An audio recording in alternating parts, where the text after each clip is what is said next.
Kozhikode north മണ്ഡലത്തിലെ NDA സ്ഥാനാർത്ഥിയായിരുന്ന Navya ഹരിദാസാണ് ഇന്ന് നമ്മളോട് കൂടെയുള്ളത്. ചേച്ചി, വലിയ ഒരു തെരഞ്ഞെടുപ്പിനെ അഭിമുഖീകരിച്ച് ഇപ്പോൾ റിസൾട്ടൊക്കെ വന്നു. വലിയൊരു മുന്നേറ്റം തന്നെ ഈ വോട്ടുകളിലടക്കം നമുക്ക് ലഭിച്ചു. അപ്പോൾ എങ്ങനെയാണത് നോക്കിക്കാണുന്നത്? നോർത്ത് മണ്ഡലത്തിൽ 2021 അപേക്ഷിച്ച് 9,000 വോട്ടുകളുടെ വർധനവാണ് ഭാരതീയ ജനതാ പാർട്ടിക്ക് ഇത്തവണ ലഭ്യമായിട്ടുള്ളത്. അതായത് 9,000 ആളുകൾ കൂടുതൽ BJPയിൽ വിശ്വാസം അർപ്പിക്കുന്നു, വികസനത്തിൽ താല്പര്യപ്പെടുന്നു, നരേന്ദ്രമോദിയിൽ വിശ്വാസം അർപ്പിക്കുന്നു എന്നുള്ളതിൻ്റെ തെളിവ് തന്നെയാണ്. ഇപ്പോൾ ഒന്നാം സ്ഥാനക്കാരുമായിട്ടുള്ള വ്യത്യാസം എന്ന് പറയുന്നത് 10,000 വോട്ടുകൾ മാത്രം. തീർച്ചയായിട്ടും അടുത്ത ഇലക്ഷനോടുകൂടെ ഭാരതീയ ജനതാ പാർട്ടിക്ക് ഇവിടെ മികച്ച മുന്നേറ്റം ഉണ്ടാക്കി ഒന്നാം സ്ഥാനത്തെത്താൻ സാധിക്കുമെന്നുള്ളൊരു ആത്മവിശ്വാസം ഈ ഇലക്ഷനിലൂടെ കൈവരിച്ചിട്ടുണ്ട്. ഇപ്പോൾ കോഴിക്കോട് കോർപ്പറേഷൻ കൗൺസിലറായി തുടങ്ങി, പിന്നീട് വയനാട് ലോക്സഭാ മണ്ഡലത്തിലടക്കം പ്രിയങ്ക ഗാന്ധിയുടെ എതിരെ മത്സരിക്കുന്നു, വീണ്ടും ഇവിടെ കോഴിക്കോട് നോർത്തിൽ മത്സരിക്കുന്നു. വിദ്യാഭ്യാസ കാലഘട്ടത്തിലൊന്നും വലിയൊരു രാഷ്ട്രീയ പ്രവർത്തനമൊന്നും ഉണ്ടായിട്ടില്ല എന്ന്. അപ്പോൾ എങ്ങനെയാണ് ഈ ഒരു രാഷ്ട്രീയത്തിലേക്കുള്ളൊരു കടന്നുവരവ്? 2015 ഇവിടെ ഉണ്ടായിരുന്ന ലോക്കൽ ബോഡി ഇലക്ഷനിൽ കാരപ്പറമ്പ് വാർഡിൽ നിന്നും മത്സരിച്ച് വിജയിച്ച് തുടങ്ങിയിട്ടുള്ളതാണ് ഞങ്ങളുടെ യാത്ര. 2020 അത് തുടർന്നു. 2025 ഉണ്ടായിരുന്ന ഇലക്ഷനിൽ വീണ്ടും നല്ല വ്യക്തമായിട്ടുള്ളൊരു ഭൂരിപക്ഷത്തോടുകൂടെ ഈ വാർഡ് നിലനിർത്താൻ സാധിച്ചു. എവിടെയാണോ തുടങ്ങിയിട്ടുള്ളത് അതേ രീതിയിൽ തന്നെയാണ് നിൽക്കുന്നത്. അതിന് മുൻപ് ഇലക്ഷനുകൾ നേരിട്ടിട്ടുണ്ട്. ലോക്സഭ, താങ്കൾ സൂചിപ്പിച്ചതുപോലെ വയനാട് ലോക്സഭയിൽ വലിയൊരു എക്സ്പോഷർ തന്നെയായിരുന്നു. അത് പാർട്ടി തന്നിട്ടുള്ള വലിയൊരു അവസരം. അങ്ങനെയുള്ളൊരു കോമ്പീറ്ററോട് കൂടെ ഒരു ലോക്സഭാ മണ്ഡലത്തിൽ മത്സരിക്കുക എന്ന് പറയുമ്പോൾ അതൊരു അംഗീകാരമായിട്ട് ഞാൻ കണക്കാക്കുന്നു. അത് കഴിഞ്ഞ് കോഴിക്കോട് സൗത്തിൽ, കോഴിക്കോട് നോർത്തിലൊക്കെ നിയമസഭയിൽ മത്സരിച്ചിട്ടുണ്ട്. ഒരു ഇലക്ഷനും ചെറുതല്ല, ഒരു സ്ഥാനവും ചെറുതല്ല. ഇവിടെ ലോക്കൽ ബോഡി ഇലക്ഷനിൽ ഒരു കൗൺസിലർ എന്നുള്ള പദവി 6,000-ഓളം വോട്ടർമാരുള്ള ഒരു വാർഡിൽ കൗൺസിലറായി നിൽക്കുക എന്ന് പറയുന്നത് ഒരു അഭിമാനമായിട്ട് തന്നെയാണ് ഞാൻ കണക്കാക്കിയിട്ടുള്ളത്. തീർച്ചയായിട്ടും അതിൻ്റെ പടിപടിയായിട്ടുള്ള ഉയർച്ചയിലേക്ക് ഭാരതീയ ജനതാ പാർട്ടി നിയോഗിച്ചിട്ടുണ്ട്. ഓരോ ഇലക്ഷൻ വരുന്ന സമയത്തും വ്യക്തമായിട്ട് വോട്ട് വർദ്ധിപ്പിച്ചുകൊണ്ട് എന്നിൽ അർപ്പിച്ചിട്ടുള്ള ചുമതല വിജയിക്കുക എന്നുള്ളൊരു ലക്ഷ്യത്തോടു കൂടെ തന്നെയാണ് നോർത്ത് മണ്ഡലത്തിൽ ഇലക്ഷൻ പ്രചരണം ആരംഭിച്ചിട്ടുള്ളത്. പക്ഷേ വിജയിക്കാൻ ആവശ്യമായിട്ടുള്ള വോട്ട് കരസ്ഥമാക്കാൻ ഞങ്ങൾക്ക് സാധിച്ചില്ല. എന്നിരുന്നാലും 10,000 ആളുകൾ കൂടുതൽ NDAയിൽ വിശ്വാസം അർപ്പിച്ചുകൊണ്ട് നൽകിയിട്ടുള്ള ഈ ഒരു വോട്ടിന് ഇവിടെയുള്ള എല്ലാ വോട്ടർമാരോടും ഞാൻ ഈ ഒരു അവസരത്തിൽ നന്ദി രേഖപ്പെടുത്തുന്നു. തുടർന്നും നിയമസഭയിലല്ലെങ്കിലും കോർപ്പറേഷൻ ഓഫീസിൽ ഞാനുണ്ടാവും. ഈ നോർത്ത് മണ്ഡലത്തിനകത്ത് ഒരു കൗൺസിലർ എന്നുള്ള നിലയിൽ ശക്തമായിട്ടുള്ള ഇടപെടലുകൾ BJPയുടെ ഭാഗത്തു നിന്നും എൻ്റെ ഭാഗത്തു നിന്നും ഈ മണ്ഡലത്തിൽ ഉണ്ടാവും. ഇപ്പോൾ കേരളത്തിലടക്കം വലിയൊരു മുന്നേറ്റം ഉണ്ടായി. നിയമത്തടക്കം തിരികെ പിടിക്കുന്നു. ഒരു 3 നിയമസഭാ സീറ്റുകൾ നമ്മൾ നേടുകയാണ്. വലിയ പല മണ്ഡലങ്ങളിൽ 2ാം സ്ഥാനത്തേക്ക് BJP എത്തുന്നു. ഇപ്പോൾ ദേശീയ തലത്തിലേക്ക് എടുത്തു നോക്കുകയാണെങ്കിൽ കഴിഞ്ഞ ഇന്നലത്തെ റിസൾട്ട് വെച്ച് നോക്കുമ്പോൾ പല സ്ഥലത്തും BJP അല്ലെങ്കിൽ NDA സഖ്യം അധികാരത്തിൽ എത്തുകയാണ്. അപ്പോൾ അതെങ്ങനെയാണ് ഇപ്പോൾ കേരളത്തിലെ നമ്മളുടെ ഒരു പ്രവർത്തനവും ദേശീയ തലത്തിലുള്ളൊരു പല സ്ഥലത്തും നമുക്ക് ഭരണം ലഭിക്കുന്നതൊക്കെ എങ്ങനെ? ഇലക്ഷന് ശേഷമുണ്ടായിരുന്ന പ്രവചനങ്ങളൊക്കെ തന്നെ NDAക്ക് എത്ര കണ്ട് അനുകൂലമായിരുന്നില്ല. അപ്പോൾ ഒരു സീറ്റ് പോലും BJPക്ക് കിട്ടാൻ സാധ്യതയില്ല എന്നുള്ള തരത്തിലായിരുന്നു പ്രചരണങ്ങൾ ഉണ്ടായിരുന്നത്. മറ്റു മാധ്യമങ്ങളെല്ലാം തന്നെ ഒരു വിലയിരുത്തൽ ആ പ്രകാരമായിരുന്നു. അപ്പോൾ 3 സീറ്റ് എന്ന് പറയുന്നത് ഞങ്ങളെ സംബന്ധിച്ചിടത്തോളം വലിയ ഒരു മുന്നേറ്റം തന്നെയാണ്.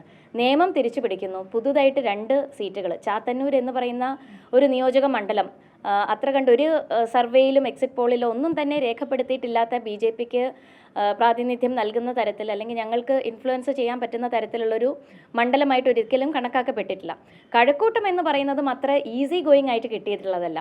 കാലങ്ങളായിട്ട് V. മുരളീധരൻ അദ്ദേഹം പരിശ്രമിച്ചതിൻ്റെ ഫലമായിട്ടാണ് കഴക്കൂട്ടവും നേടിയെടുക്കാൻ സാധിച്ചിട്ടുള്ളത്. അതുപോലെ തന്നെ രാജീവ് ചന്ദ്രശേഖർജി നിയമം കോൺസെൻട്രേറ്റ് ചെയ്തുകൊണ്ട് കുറേ കാലങ്ങളായിട്ട് അവിടെ പ്രവർത്തിക്കുകയാണ്. ചാത്തന്നൂരിൽ വ്യക്തമായിട്ട് അദ്ദേഹം ജനങ്ങളോടൊപ്പം നിന്നുകൊണ്ടുള്ളൊരു മുന്നേറ്റമാണ്. വലിയൊരു ഇൻഫ്ലുവൻസ് വരുത്തുകയോ ദേശീയ നേതാക്കൾ വന്ന് ഇലക്ഷൻ പ്രചരണത്തിൽ എത്തുകയോ ഒന്നും ചെയ്യാത്ത ഒരു മണ്ഡലം. എന്നിരുന്നാലും ജനങ്ങളുമായിട്ടുള്ള നിരന്തരമായിട്ടുള്ള ഇടപെടലിലൂടെ BJPക്ക് കരസ്ഥമാക്കാൻ പറ്റിയിട്ടുള്ള ഒരു മണ്ഡലം. അപ്പോൾ 3 സീറ്റ് എന്ന് പറയുന്നത് നിയമസഭയിൽ 3ഉം ശക്തരാണ്. അപ്പോൾ തീർച്ചയായിട്ടും NDAയുടെ സ്വരം നിയമസഭയിൽ ഉണ്ടാകും. അതിശക്തമായിട്ടുള്ള അടുത്ത 5 വർഷക്കാലത്തെ പ്രവർത്തനത്തിൻ്റെ ഫലമായിട്ട് തന്നെ ഇനി വരുന്ന തിരഞ്ഞെടുപ്പിൽ BJPക്ക് വ്യക്തമായിട്ടുള്ള ഭൂരിപക്ഷത്തോടുകൂടെ ഭരിക്കാൻ എങ്ങനെ സാധ്യമാകും എന്നുള്ളതിനെക്കുറിച്ചുള്ള ചർച്ചകളാണ് ഞങ്ങളുടെ ഇടയിൽ നടക്കുന്നത്. ഇപ്പോൾ നമ്മൾ പൊതുവേ ഈ പുരുഷന്മാർക്ക് കുറച്ചും കൂടെ രാഷ്ട്രീയ പ്രവർത്തനം നടത്താൻ കുറച്ചും കൂടി ഈസിയാണ്. പക്ഷേ സ്ത്രീകളെ സംബന്ധിച്ച് കുറച്ചും കൂടെ നമുക്ക് വീട്ടിലുള്ള ജോലികൾ, അപ്പോൾ വിവാഹിതരാണെങ്കിൽ അവരുടെ ഒരു സപ്പോർട്ട്, അതുപോലെ തന്നെ മക്കൾ ഉണ്ടെങ്കിൽ അപ്പോൾ ആ കാര്യങ്ങളൊക്കെ നമ്മൾ നോക്കണം. അപ്പോൾ അതൊക്കെ എങ്ങനെയാണ് ഇങ്ങനെ മാനേജ് ചെയ്ത് കൊണ്ടുപോകാൻ പറ്റുന്നത്? തീർച്ചയായിട്ടും ഞാൻ വിവാഹിതയാണ്.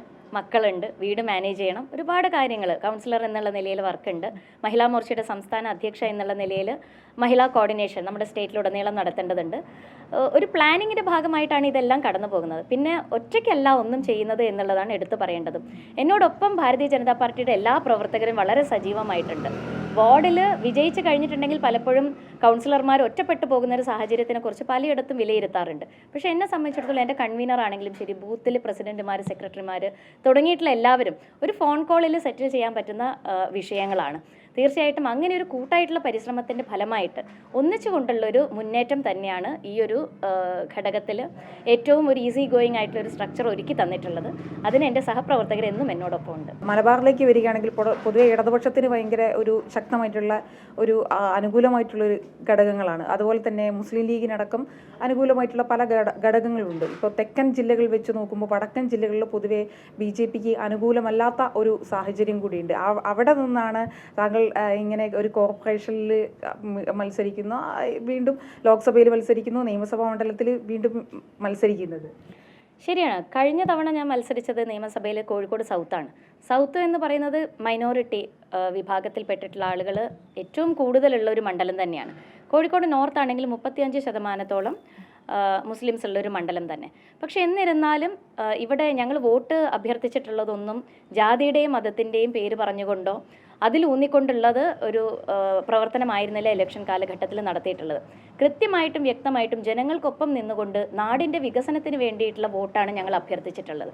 39,899 വോട്ടുകളും ഞങ്ങൾക്ക് ലഭിച്ചിട്ടുള്ളത് ജാതി മാറ്റി വെച്ചുകൊണ്ട്, മതം മാറ്റി വെച്ചുകൊണ്ട് കൃത്യമായിട്ട് വികസനത്തിന് വേണ്ടിയിട്ടുള്ള വോട്ടുകളാണ്. അപ്പോൾ ആ തരത്തിൽ വികസനത്തിനോടൊപ്പം ജനങ്ങൾ ഉണ്ടാകും എന്നുള്ളതിൻ്റെ തെളിവ് തന്നെയാണ് 2021 നിന്നുള്ള 9,000-ഓളം വോട്ടിൻ്റെ കുതിച്ചുചാട്ടം. അപ്പോൾ അത് പടിപടിയായിട്ട് ഉയർന്നു വരും. NDA അങ്ങനെ തന്നെയാണ് വളർന്നിട്ടുള്ളത്. BJP ഇന്ന് 3 സീറ്റിൽ എത്തി നിൽക്കുന്നത് പലതവണ പരാജയപ്പെട്ട് തന്നെയാണ് ഞങ്ങളുടെ നേതാക്കളെല്ലാവരും തന്നെ വിജയിച്ചിട്ടുള്ളത്. അങ്ങനെ നോക്കുന്ന സമയത്ത് ഈ ഒരു പ്രയത്നം എന്ന് പറയുന്നത്, ഒരു തോൽവി എന്ന് പറയുന്നത്, അതൊരു തോൽവിയായിട്ട് ഞങ്ങൾ കണക്കാക്കുന്നില്ല.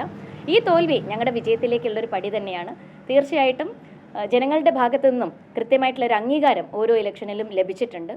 അതുകൊണ്ട് തന്നെ ചാലഞ്ചസ് ഉണ്ടാകും. ആ ചാലഞ്ചസ് ഓവർകം ചെയ്തുകൊണ്ട് വിശ്വാസം നിലനിർത്തിക്കൊണ്ട് ജനങ്ങളോടൊപ്പമുള്ള പ്രവർത്തനത്തിൽ എന്നും മുൻനിരയിൽ ഞങ്ങൾ ഉണ്ടാകുമെന്നുള്ളൊരു ഉറപ്പ് ജനങ്ങൾക്ക് മുൻപിൽ കാഴ്ചവെക്കാൻ ഞങ്ങൾക്ക് സാധിച്ചിട്ടുണ്ട്. പൊതുവെ നവ്യ ഹരിദാസ് എന്ന് പറയുമ്പോൾ ഹേറ്റേഴ്സ് ഇല്ലാത്ത ഒരാളായിട്ടാണ് നമ്മൾ കേൾക്കുന്നത്. എങ്ങനെയാണ് അങ്ങനെ ഒരു നമുക്കൊരു സ്വഭാവ രൂപീകരണത്തിൽ തന്നെ വലിയൊരു കാര്യമുണ്ടല്ലോ. അപ്പോൾ എങ്ങനെയാണ് ഒരു ഹേറ്റേഴ്സ് ഇല്ലാതെ ഇങ്ങനെ നിലനിൽക്കാൻ പറ്റുന്നത്? ഇല്ല, ഒരു ഹേറ്റ്രഡ് ആരോടും വെക്കുന്നില്ല എന്നുള്ളത് തന്നെയാണ്. അത് വിവിധ രാഷ്ട്രീയ പാർട്ടിയിൽപ്പെട്ടിട്ടുള്ള ആളുകളുണ്ട്. ഇപ്പം നമ്മളെപ്പോഴും ജാതിയുടെയും മതത്തിന്, പ്രത്യേകിച്ച് BJP എന്ന് പറയുന്ന സമയത്ത് ആ തരത്തിലുള്ള ഒരു വിഭാഗീയത ജനങ്ങൾക്കിടയിൽ ഉണ്ടാക്കിയെടുക്കാൻ ശ്രമിക്കാറുണ്ട്. പക്ഷേ എൻ്റെ സുഹൃത്തുക്കൾ എന്ന് പറയുന്നത് ജനപ്രതിനിധികളും എല്ലാവരും തന്നെ ഒരു മത്സരം നടക്കുന്ന സമയത്ത് മത്സരാർത്ഥികൾ അല്ലെങ്കിൽ എതിരാളികൾ, എതിർ സ്ഥാനാർത്ഥികൾ എന്നൊക്കെ പറയും. പക്ഷേ ഇലക്ഷൻ കഴിയുന്നതോടുകൂടെ ആ എതിരാളികളെല്ലാം മാറി നമ്മുടെ ഒപ്പമുള്ള ആളുകളായിട്ട് മാറുകയാണ്. ഇവിടെ കോർപ്പറേഷൻ ഇലക്ഷൻ ആണെങ്കിലും ശരി, വിജയിച്ച് കഴിഞ്ഞിട്ടുണ്ടെങ്കിൽ എൻ്റെ കൂടെ മത്സരിച്ചിട്ടുള്ള ആളുകളൊക്കെ തന്നെ ഒന്നിച്ച് നിന്നുകൊണ്ടുള്ളൊരു പ്രവർത്തനം. അപ്പോൾ എല്ലാവരുടെയും അഭിപ്രായം മാനിച്ചുകൊണ്ട് എന്താണോ നമ്മുടെ നാടിൻ്റെ നന്മയ്ക്കായി ചെയ്യാൻ സാധിക്കുന്നത് അതിന് മുൻതൂക്കം കൊടുത്തുകൊണ്ടുള്ളൊരു പ്രവർത്തനമാണ് നടത്തിയിട്ടുള്ളത്. കോർപ്പറേഷൻ ഓഫീസിലാണെങ്കിലും കഴിഞ്ഞ തവണ 7 കൗൺസിലർമാർ മാത്രമാണ് BJPക്ക് ഉണ്ടായിരുന്നത്. പക്ഷേ 7 കൗൺസിലർമാർ BJPക്കാരും മറ്റ് 75-ലേക്കുള്ള ബാക്കി എല്ലാ കൗൺസിലർമാരും ഒറ്റക്കെട്ടായി കൊണ്ടുള്ള ഒരു പ്രവർത്തനത്തിന് മുന്നിൽ നിൽക്കാൻ ഞങ്ങൾക്ക് സാധിച്ചിട്ടുണ്ട്. കൃത്യമായിട്ടുള്ള രാഷ്ട്രീയ വേർതിരിവോടുകൂടെ രാഷ്ട്രീയ വിഷയങ്ങളിൽ ഇടപെട്ടുകൊണ്ട് അതിനെ വിമർശിച്ചുകൊണ്ട് മുൻപോട്ട് പോകുമ്പോഴും ഒരു സൗഹൃദം നിലനിർത്താൻ എന്നും ഞാൻ ശ്രദ്ധിച്ചിട്ടുണ്ട്. വലിയ മുന്നേറ്റം തന്നെ കോഴിക്കോട് നോർത്ത് മണ്ഡലത്തിലടക്കം നവ്യ ഹരിദാസ് ഉണ്ടാക്കിയിട്ടുണ്ട്. ഏതായാലും ഇവിടെ തന്നെ ഈ നാട്ടുകാരിലുള്ള ഒരാളായി തന്നെ ഈ BJPയുടെ വലിയ മുന്നേറ്റം തന്നെ നടക്കുമ്പോഴും ഇവിടെ ജനങ്ങളോട് ചേർന്ന് നിന്ന് പ്രവർത്തിക്കാൻ തന്നെയാണ് നവ്യ ഹരിദാസ് തീരുമാനിച്ചിരിക്കുന്നത്.